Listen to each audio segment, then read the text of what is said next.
Кыргыз Улуттук Манас театрынын тарыхы 2021-жылдын 22 сентябрындагы Борбор-Клаустта өткөн бүткүл дүйнөлүк эпос айтуучулардын фестивалында расмий ачылган. Та ошол бүткүл дүйнөлүк эпос айтуучулардын фестивали биздин театрыбыздын көч башы, жаңыдан тамтың баскан, тушоосун кескен зор тарыхый окуясы.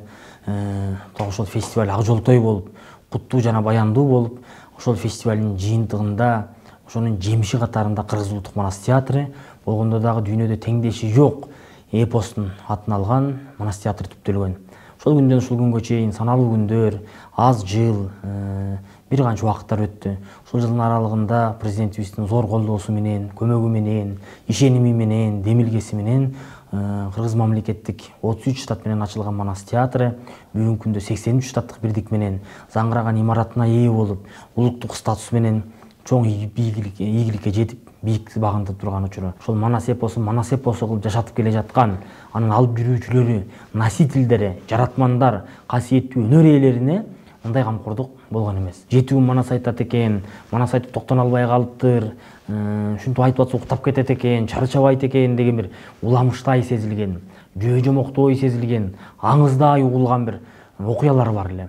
Ошол окуялардын баардыгын биз Улуттук Манас театры чоң долбоор жазып, Кыргыз Республикасынын президентинин колдоосунда Түрксой эл аралык уюму менен биргеликте түрк дүйнөсүнүн маданий борбору болгон Бурса шаарында кыргыз эл жазуучусу Түрксойдун башкы катчысы Султан Акимович Раевдин көмөгү менен, жардамы менен, жетекчилиги менен бүткүл дүйнөлүк эпостун бир чоң феномен, уникалдуу өнөр экенин көрсөтө алдык. Бул жанагы Гиннестин рекорддор китебине Кыргыз Республикасынын эл артисти Рыспай Исаков агайды каттап келдик.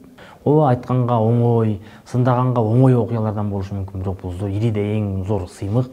Аны Кыргызстан ичинде гана ошол окуялардагы бир айрым жаңылып бара жаткан, уктап кеткен окуяларды сөз кылып атат. Бирок дүйнөнү сөз кылган жок да. Дүйнө таптакыр башка өңүттөн ушундай өнөрдүн адамы бар экен, уктабайт экен, тамак ичпейт экен, ушунча саат ырдап салыптыр деген ооз толтурган, көрсөң көз тойгон, уксаң кулактын кужуру канган окуялар менен болду.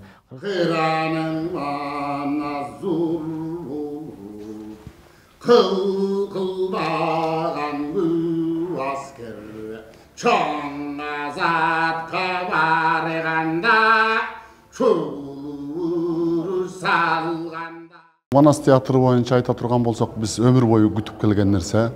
Ошол манашчылардын атайын ордосу болсо, өнөр өргөсү болсо, башка жактан келген коноктор болот, ар кандай жагдайлар болот. Ошол учурда башты бириктирген, бири-бири менен тажрыйба алмашкан, өнөрүн андан өркүндөтө турган жай болсо, мүмкүн болушунча туш тараптан келген өнөрпоздор өздөрү дагы бириге ала турган жай болсо деп эңсечилик. Мына ушул нерсеге жетип отурабыз. Жөн гана жетип койбостон мамлекет акын манасчы дастанчыларды айлык менен камсыздап, театрыбызга улуттук деген макамды берип, мынтип жаркыратып, жакшынакай имаратыбызды куруп берди. Эми биздин эң негизги милдетибиз көтөрүнгөн жүгүбүздү андан ары аркалап, бабалар ушул күнгө чейин көнөртпөй келген болсо, эми бүгүн ошону жоготуп ийсек бизге өтө чоң кылмыш болот. Демек, биздин бойнубузга бабалар жүктөгөн жүктөн эселенген жүк артылды деп ишенебиз. Эртеңки муунга эскиртпей, көнөртпөй, өз учурунда, өз доорунда баалана тургандай кылып жеткирип беришибиз керек. Кыргызстан тарыхында дагы бир чоң жемишибиз бул Манас театрынын түзүлүшү менен буга чейин кыргыз-казак арасында гана эл аралык айтыштар өтүп келген. Биз былтыр мына Молдонияздын 200 жылдыгына карата эл аралык айтышты жаңы бир баскачка чыгардык. Мунун алкагы кеңейди, аймагы чоңойду. Бул 5 мамлекеттин катышуусунда өттү. Булар Өзбекстан, Монголия жана Кытай Республикасында кыргыз акындарынын катышуусу менен өттү. Ушул нерселердин баарын биз быйыл дагы мындан ары кеңейтели деген жакшы тилектерибиз бар. Түркиянын өзүндөгү Улуупамирдеги Рахманкул хандын урпактарында төк акындар бар экендигин көрүп келдик Улуупамирге барганда.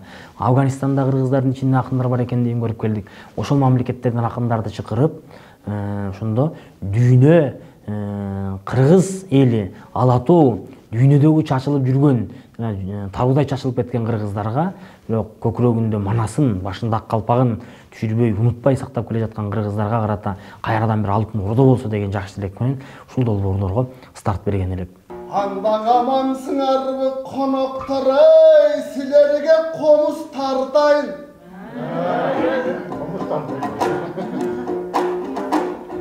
Алыстан келген меймандарды бираз нары бери чайпайын. Саха деген бул өзү Алатоо менен тең экен.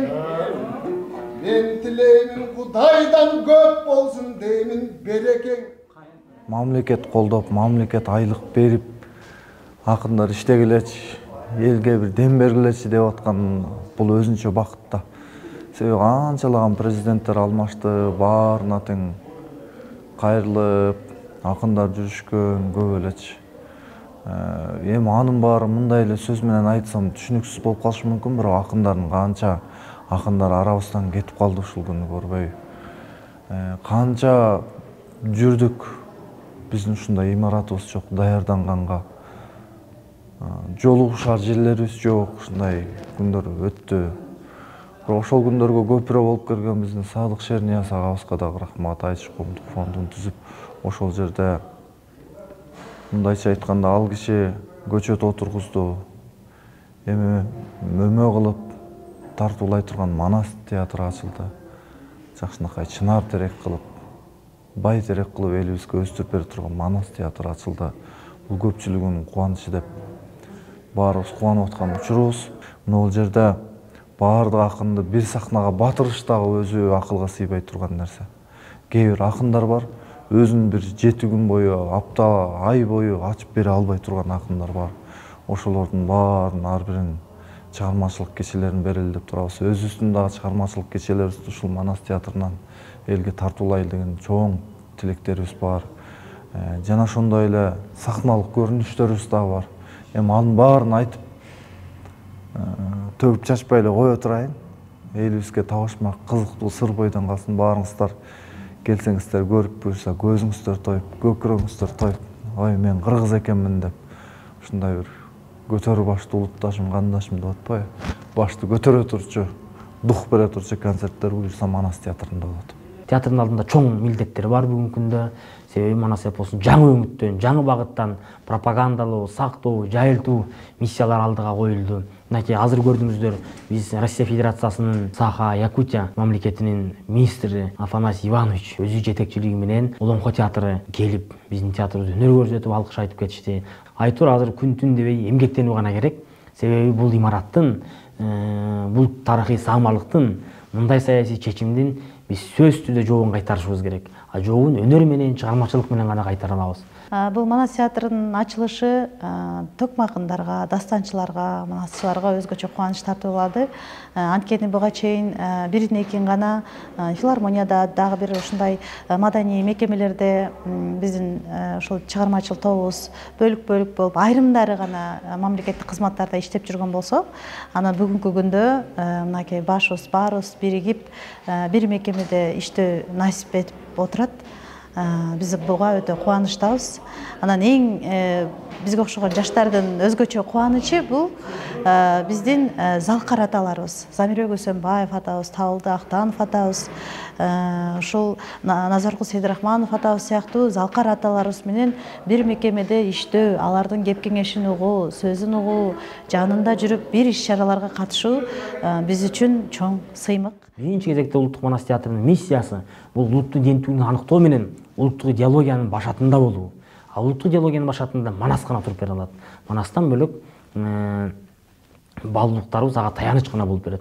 Ушул чоң идеялар менен эмгектенип келе жатабыз. Ушул биздин театрдын имаратына ээ болушуна, ушул жерге киришибизге зор колдоо көрсөтүп, президентибиздин тапшырмасын көзөмөлүн дыкат, дилгирлик менен, абийир менен аткарып берген Кыргыздын дагы бир мыкты бычак асап азаматтарынын бири, Кыргыз Республикасынын башкы прокурору Зулушев Курмангул Токтуралиевич мырзага дагы терең ыраазычылык билдиребиз.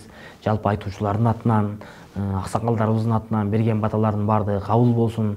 Кыргыз мамлекеттик Манас театры жаңы түзүлгөндө бир бөлмөгө Бакин Кыдыкеев атындагы жаш көрүүчүлөр театрынан бир бөлмө берилип, ачылганбыз. Манасчылар үчүн 33 штат менен ошол жерде турган кезде УКМКнын төрагасы, министрлер кабинетинин төрагасынын орун басары Камчыбек Кыдыршаевич бизге Сары Өзөн шаарчасындагы мамлекет тарабынан конфискацияланган бир үйдү берген эле. Ал Хан сарайда биз 1,5 жыл убакыт өткөрдүк.